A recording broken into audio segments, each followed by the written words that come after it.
Bien sûr, de crypto, les infos crypto pour ceux qui n'ont pas le temps, le BTC et les cryptos dans le vert ce matin, les gars. Et un grand merci pour tous vos messages. J'ai vu que la vidéo scalping vous avait énormément plu. Évidemment, on refera d'autres vidéos comme ça. Et aujourd'hui, on va parler d'un double sujet. On a un indicateur long terme qui est très négatif. Et pourtant, sur le court terme, moyen terme, on a des signaux qui sont vraiment très intéressants. On va regarder ça tout de suite. Ce matin, du côté de la map, on prend 2% sur BTC. On est à 20 400 $. Ethereum qui est très très fort ce matin, qui prend quasiment 4%. On est à 1171. Le reste de la map est assez sévère, on oscille plutôt vers les 2-3% de hausse. Quand on va un peu plus bas dans le tableau, on a surtout AVAX qui nous fait un joli rebond avec plus 5%. FTT aussi, le token de FTX qui est assez en forme, qui fait 3,7%. Les gars, quand on va d'abord sur Coinanalyze pour voir le long short ratio, donc déjà vous voyez la très très bonne nouvelle, et c'est pour ça que je vous disais sur du court terme, on a quand même un signal sympathique. Ça y est, les longues sont minoritaires, on a 54% des gens qui sont en short, et ça vous le savez, c'est une très très bonne nouvelle puisque le marché fait toujours l'inverse de ce que fait la majorité, et pour autant le mouvement et la hausse est accompagné sur le court, puisque vous voyez là l'aggregated CVD est en progression, et ça c'est plutôt pas mal, même si on a un petit ralentissement ce matin. Donc ça c'est la première bonne nouvelle. Du côté des options, on a toujours 20 000 $ en target jusqu'au 29 juillet, donc on devrait quand même pas trop s'en éloigner selon cet indicateur.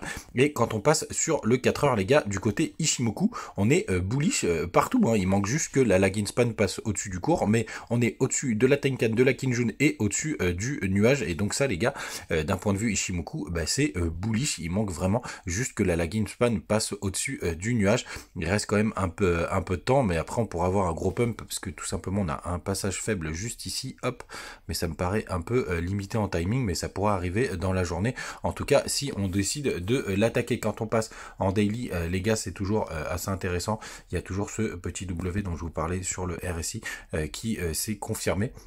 Donc d'ailleurs on a eu un joli pump hier, je crois que c'était plutôt en fin de journée, donc on va voir ce que ça va donner, mais justement sur ces time frames c'est assez bullish, hein, qu'on se le dise. Après effectivement on est toujours dans un range interminable. Souvenez-vous, les targets, je vous les redonne, j'ai un peu cleané le graphique pour le coup, parce qu'il y a commencé à y avoir un peu trop de trendline, etc.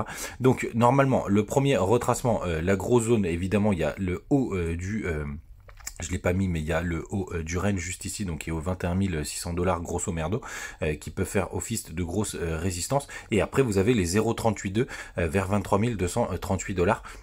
Donc cette zone là, si jamais on n'arrive pas à la breaker, normalement on devrait partir faire des nouveaux plus bas. Et vous voyez là à l'heure actuelle on est sur les 0,236. Alors les gars, évidemment ça n'exclut jamais qu'on descende en bas du range, hein. Encore une nouvelle fois on est au milieu, ça peut on est vraiment sur du 50-50, mais on a quand même quelques oscillateurs qui sont assez encourageants. Et je voulais vous montrer le 3D puisqu'il s'apprête à croiser, vous voyez juste ici, donc il faudra encore attendre 3 jours. Et pourquoi je vous le montre? Parce que tout simplement Ethereum a déjà croisé sur le 3D. Alors est-ce qu'il est en avance sur le BTC, ou est-ce qu'il anticipe le mouvement? L'avenir nous le dira, mais il semblerait que Ethereum soit un peu plus fort que BTC en ce moment. Donc c'est assez intéressant à voir les gars, mais encore une nouvelle fois, soyez très très prudents, gérez bien vos stop loss, gérez bien votre risque management, c'est très important, vous le savez. En moment le BTC et le cours ne vous fait pas de cadeau. Et donc la mauvaise nouvelle macro, je vous le partageais hier sur Twitter, c'est qu'on a un nouveau plus haut pour le dollar. Vous voyez, le W s'est confirmé, hein, quand tout le monde voyait un petit M, moi je vous disais les gars, là de mon côté je vois quelque chose de bullish, hein, je vois un W. Donc il y a une première target, on est dessus, qui est au 106 points. Vous voyez juste ici, on l'avait touché ici, donc ça peut être une zone effectivement où on peut avoir un rejet, mais bon là pour l'instant c'est quand même plutôt mal parti pour un rejet. Et ensuite vous avez le bas juste ici à 108, vous avez un autre bas qui se situe juste là vers les 110 points grosso merdo, et puis après on a un top assez important vers les 120 points. Et vous le voyez d'ailleurs maintenant, le dollar équivaut quasiment à l'euro.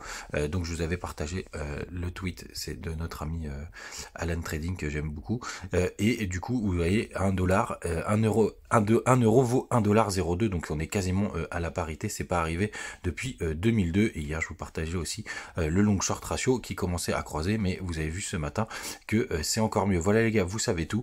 On se retrouve comme d'habitude demain, et peut-être que j'aurai d'ailleurs une grosse surprise avec des cryptos gratos, et je vous ferai peut-être une petite vidéo ce soir si c'est validé. Passez une très bonne journée et peut-être à tout à l'heure. Salut.